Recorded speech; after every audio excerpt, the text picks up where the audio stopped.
প্রতিকুর রহমান যে দুটো কাজ করলেন সেটা হলো প্রথম মোহাম্মদ সেলিমকে অ্যাটাক করলেন আর তারপরে সদর ঘোষকে অ্যাটাক করলেন। আমি খুব ভালো করে বলতে পারি এটা কিন্তু প্রতিকুর রহমানের শব্দ নয়, এটা আইপ্যাক থেকে একটা স্ক্রিপ্ট রেডি করে দেওয়া হয়েছিল। এটা আজকে নয়, স্ক্রিপ্টটা 2 মাস আগে রেডি করা হয়েছিল। প্রতিকুর রহমান কী বলবে, কাকে বলবে, কখন বলবে, কিভাবে বলবে, সবটাই সাজানো ছিল। যখন সিপিএম হয়ে ব্যাটিং করতাম তখন স্ক্রিপ্ট ছিল না, তৃণমূলের ব্যাটিং করছে স্ক্রিপ্ট মনে হচ্ছে। বাহ, ভালো। উনি তৃণমূল কংগ্রেসে যে কারণে জয়েন করেছেন এবং আমি বিভিন্ন ইন্টারভিউতে শুনেছিলাম উনি কেন সিপিএমে থাকতে পারেননি, কারণ উনি প্রশ্ন করেছিলেন, সে প্রশ্নের নাকি উত্তর উনি পেতেন না মোহাম্মদ সেলিমদের কাছ থেকে। এই সিপিএম দলে কর্পোরেট কালচার ওনার পছন্দ নয়, এই জিনিসগুলো, এবং মোহাম্মদ সেলিমকে গাব্বার সিং ইত্যাদি ইত্যাদি উনি বলেছিলেন। এখন আমি আশা রাখছি উনি তৃণমূল কংগ্রেসে গিয়ে সেই জিনিসগুলো পাবেন যেগুলো উনি সিপিএমে থাকাকালীন সিপিএম থেকে উনি পাননি। তোমার মনে হচ্ছে যারা এখনও উল্টো দিকে আছে তাদের মনে হচ্ছে তারা সিপিএমের দলে থেকে এই পরিবর্তন করতে পারবে। আমার মনে হচ্ছে দলে থেকে পরিবর্তন করা সম্ভব নয়। তোমার পয়েন্ট অফ ভিউ তোমার কাছে রাখো ভাই, তোমার কমিটি তোমার মোবারক, আমার পয়েন্ট অফ ভিউ আমার কাছে থাক। রইল ঝোলা, চললো ভোলা, ভোলা বেরিয়ে এসছে, দ্যাটস ইট। যেমন ধরো এই যে প্রশ্নহীন আনুগত্য, উনি অনেকবার বলেছেন আমি প্রশ্ন করলে কোনো উত্তর পেতাম না। এখন উনি তৃণমূল কংগ্রেসে গিয়ে মমতা বন্দ্যোপাধ্যায়কে প্রশ্ন করবেন সেদিন কেন আনিস খানকে মারা হয়েছিল, কেন এত দিনের পর দিন ছেলেমেয়েরা রাস্তায় বসে চোখের জল ভাসিয়েছে, যারা যোগ্য তাদেরকে কেন রাস্তায় বসতে হয়েছে, এই প্রশ্নটা মমতা বন্দ্যোপাধ্যায়কে উনি জিজ্ঞেস করবেন। উনি অভিষেক বন্দ্যোপাধ্যায়কে জিজ্ঞেস করবেন লিপস অ্যান্ড বাউন্সের টাকাটা কোথায় কোথায় লুকানো আছে, উনি এটা জিজ্ঞেস করতে পারেন সেদিন কেন ওনাকে খুন করার চেষ্টা করা হয়েছিল। এবং এই প্রশ্নগুলো করার পরে ওনার জিভ কাটা যাবে না, সেটা আমি বিশ্বাস করব। এই প্রশ্নগুলো করার পরে এবং যে জিনিসটা উনি খুব ইম্পর্টেন্টলি বলেছিলেন কর্পোরেট কালচার নিয়ে, দেখো এখন তৃণমূলে জয়েন করেছেন, এখন নিশ্চয়ই অভিষেক বন্দ্যোপাধ্যায় এই আইপ্যাক বলে সংস্থাকে ছেটে ফেলবেন, কারণ প্রতিকুর রহমানের কর্পোরেট সংস্থা পছন্দ নয়। যে জিনিসগুলো প্রতিকুর রহমান পছন্দ করতেন, সিপিএম দলে থাকাকালীন পেতেন না, ধরুন ক্ষমতা, টাকা, অর্থ সম্পত্তি, এগুলো হয়তো বামেদের দলে থাকার সময় উনি পেতেন না। এখন তৃণমূলে গেছেন, আশা করবো সেগুলো উনি পাবেন। ওর জন্য ওনাকে শুভেচ্ছা, অভিনন্দন। আমাদের দল নিয়ে তোমাদের মাথা ব্যথা কেন? কী সমস্যা তোমাদের? ভাই আমি আমার দলটা নিয়ে আছি, আমি হ্যাপি।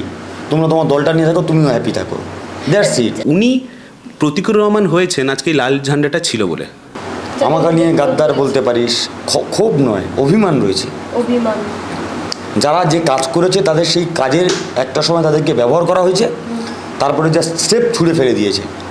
একটা ইন্টারভিউতে খুব ইন্টারেস্টিং লাগলো, উনি একটা কথা বললেন, দেখো সময় মতো মানুষ চেঞ্জ হয়, তুমি তো শীতকালে ফ্রিজের ঠান্ডা জল খাবে না, কিন্তু গরমকালে তুমি ফ্রিজের ঠান্ডা জল খাবে। কি এমন যুক্তি, আমি এটা খুঁজে পেলাম না। আরও একটা যুক্তি ছিল, যুক্তিটা এরকমই যে তখন কালো চশমা পরেছিলাম, চশমাটা খুললে এখন সব সাদা দেখছি। অন্ধকে আর চশমা পরাও, যে অন্ধ হয়ে গেছে সে তো এমনিও তো দেখতে পাবে না, তাই অন্ধকে সাদা চশমা পরাও কি কালো চশমা পরাও আর কোনো যায় আসে না, উনি আর চোখে দেখতে পাচ্ছেন না। সিপিএমের চশমা পরে আমি তৃণমূলকে দেখেছি, এখন চশমা খুলে তৃণমূলে এসেছি।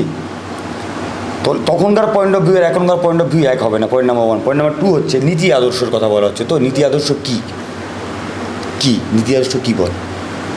নীতি আদর্শ কি বইয়ের পাতায় লেখা ওই ছোটো ছোটো ছোটো কালো কালো শব্দ নাকি? না, নীতি আদর্শ হচ্ছে বইয়ের প্রতিটা মানুষের নীতি আছে, প্রতিটা মানুষের আদর্শ আছে। আমি বিশ্বাস করি যে সমাজের একদমই নিকৃষ্ট মানুষ তার মনের মধ্যে কোনো না কোনো নীতি আছে।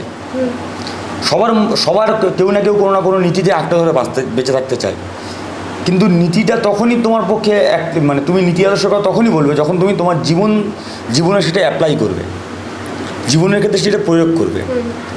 তুমি পড়লে মার্ক্স বা তুমি পড়লে বামপন্থা, তুমি শ্রেণীর কথা বলবে, তুমি শ্রেণীর সংগ্রামের কথা বলবে, আর দিনের শেষে গিয়ে তুমি ওই শ্রেণীর কথা ভুলে যাবে, শ্রেণীর সংগ্রামের কথা ভুলে যাবে, রবিদাসদের কথা ভুলে যাবে।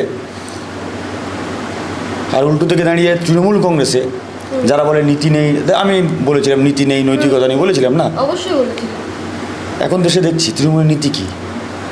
গরিব মানুষের কাজ করা।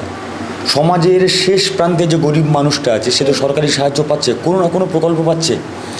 একটা বাড়িতে যদি 5 জন থাকে, সরকারের কাজ কী? প্রকল্পটা স্বপ্ন যখন সরকারের কাজ কী বল? সরকারের কাজ বিশেষ করে মানুষকে তার কর্মসংস্থানের বিষয়টা ঠিক করা, কারণ ভাতাতে যে পরিমাণ টাকা দেওয়া হয়। সরকারের দুরকম কাজ থাকে, একটা হচ্ছে ইমিডিয়েট আর একটা হচ্ছে লং টার্ম। ইমিডিয়েট কাজটা কি? ইমিডিয়েট কাজ হচ্ছে একটা মানুষ কষ্টের মধ্যে আছে, তাকে ইমিডিয়েট রিলিফ দাও, আর আস্তে আস্তে তাকে আরও বেটার পজিশনের দিকে নিয়ে যাও। আমার সরকার তো ইমিডিয়েট কাজ করছে। তোর অসুবিধা হচ্ছে একটা বাড়িতে কম বেশি করে 5 জন থাকলে 5 জনে কেউ না কেউ কোনো না কোনো প্রকল্পের সুবিধা পায়। পয়েন্ট নাম্বার 1, সেই বাড়িতে যখন সে হেঁটে আসে তার বাড়ির সামনে রাস্তাটা ঢালাই হয়ে গেছে, সে যখন জল নিতে যায় দেখে তার বাড়ির বারান্দার পাশে ট্যাপ কল এসছে অথবা কল চলে এসছে। কিন্তু এখনও অনেক মানুষ আছে, আমি যদি বলি রায়দিঘি, আমি যদি বলি পাথর প্রতিমা, তাদেরকে মাটির রাস্তায় হাঁটতে হয়। এই অভিযোগটা হয়তো দলের নেত্রী মমতা বন্দ্যোপাধ্যায়ের বিরুদ্ধে নয় বা অভিষেক বন্দ্যোপাধ্যায়ের বিরুদ্ধে নয়, এই অভিযোগ দলের নিচুতলার কর্মীর বিরুদ্ধে। হতে পারে এই অভিযোগ, আমি অস্বীকার করতেই পারি না, হতে পারে। তুই দেখেছিস মানে তুই নিশ্চয়ই সেখানে গিয়েছিলিস, আমি তো দুদিন আগে গিয়েছি, আমি তোর পূর্ণ আস্থা আছে, গিয়েছিলি মানে নিশ্চয়ই তুই দেখেছিলিস। দেখ এত বড় পশ্চিমবঙ্গ, সেই পশ্চিমবঙ্গের মধ্যে এরকম অনেক লোক আছে। অভিষেক ব্যানার্জি নিজেই বলেছে, আমি বিশ্বাস করি না সব দলে খারাপ মানুষ আছে, সব দলে ভালো মানুষ আছে, খারাপ মানুষ আছে। আমার কথা না, অভিষেক ব্যানার্জি তুই সেদিন ছিলিস ওখানে, তুই নিজেই শুনেছিস, নিজেই বলেছে যে সব দলে ভালো মানুষ আছে, সব দলে খারাপ মানুষ আছে।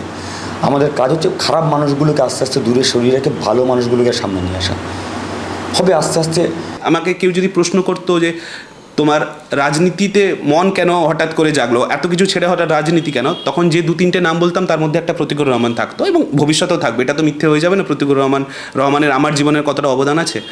যে প্রতীকুর রহমান একসময় আমাকে শিখিয়েছিল লোভ প্রলোভন থেকে কিভাবে লড়াই করতে হয়, যে প্রতীকুর রহমান আমাকে শিখিয়েছিল কিভাবে 6,000 টাকায় একজন রিক্সাওয়ালা যদি কলকাতা শহরে সংসার চালাতে পারে, আমি কেন পারবো না, এই বলে আমাকে দলটার প্রতি ভালোবাসা বাড়িয়েছিল। সেই প্রতীকুর রহমান তাকে যখন এই রূপে দেখছি তখন একটা কষ্ট হয় বই কি আর। যদি তৃণমূলের কোনো রবিদাস যদি আমার দিকে যদি দীর্ঘশ্বাস ফেলে, যদি আমাকে মনে মনে যদি খিস্তি মারে, তাহলে জানি প্রতীকুর রহমান মরেই গেছে। প্রতীকুর রহমান সত্তাটাই মরে গেছে, ও আর নেই। সেদিন জাজ করবে এসে যে তুমি ঠিক করো, তুমি ভুল করেছো, তুমি অন্য পথে পরিচালিত হয়েছো। ফলে নীতি আদর্শ ভাই তোদের জন্য থাক, তোরা বই পড়। আমি যে নীতিতে বিশ্বাস করি, আমি যে বামপন্থা নীতিতে বিশ্বাস করি, সেটা আমার জন্য থাক। তোর বামপন্থা তোর কাছে থাক। ওদের দেখে মনে হচ্ছে ভাই, ওদের দেখে বোধহয় লিউসাজি বোধহয় how to be a good communist বইটা লিখেছিল, আর আমার দেখে ওরা শ্রেণীশত্রু মনে করে। ভাই আমি শ্রেণীশত্রু হয়ে থাকি, আমি শ্রেণীশত্রু হয়ে শ্রেণীর পাশেই থাকি। তোরা শ্রেণীমিত্র হয়ে ঠান্ডা ঘরে বসে বসে মিটিং কর। বামপন্থী হয়ে ডানপন্থী রাজনীতিতে এসে কি মানিয়ে নেওয়াটা সহজ হবে? আমি তো বামপন্থী হয়ে আছি এখনো, তৃণমূলে কোনো সমস্যা নেই তো। আমি আবারও বলছি, তৃণমূলে আমার বামপন্থী সত্তা নিয়ে বেঁচে থাকতে কোনো সমস্যা হচ্ছে না। কেউ একবারের জন্য আমাকে বাধা দেয়নি। বরঞ্চ আমি এখানে এসে আমি তো জানতাম না, এখানে আসার পরে দেখছি আরে ভাই পুরো তো বামপন্থী মেন্টালিটি, পুরো বামপন্থী মেন্টালিটি। যেটা ওখানে নেই সেটা এখানে আছে। এখানে বরঞ্চ গরিব মানুষ আছে, এখানে অসংখ্য মানুষ আছে, গরিব মানুষ, যাদের সঙ্গে কথা বলা যায়, যাদের সুখ দুঃখে সঙ্গে থাকা যায়। তুমি মেহনতি মানুষের কথা বলবে, বলে তোমার পার্টির অভ্যন্তরে তুমি মধ্যবিত্তকে ভিড় করে রাখবে, তোমার পার্টির অংশকে শিক্ষিতর নাম করে মধ্যবিত্তের পার্টি তৈরি করবে, তোমার শ্রেণীর পার্টি। তাও নয়, ব্যাপারটা হচ্ছে কিছু কিছু ক্ষেত্রে কিছু জিনিস স্পষ্ট হয়ে গেছে উনি কেন দলটা ছাড়ছেন।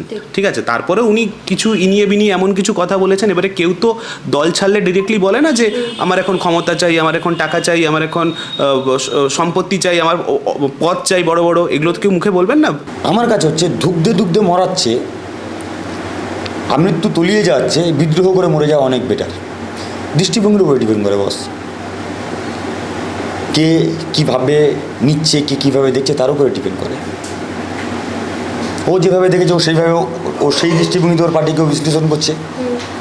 আমি যেভাবে ওর পার্টিকে দেখছি না, আমি সেইভাবে বিশ্লেষণ করেছি। ওই জন্য বললাম না, সহজ কথায় গাঁয়ের ভাষায় দগ্ন ভাষায় রইলো ঝোলা চললো ভোলা। তোদের জন্য তোদের কমিটি মেম্বাররা তোরা পার্টির মধ্যে লড়বি কি না লড়বি, কি কথা উচ্চারণ করবি কি না করবি, সেটা তোদের বিষয়।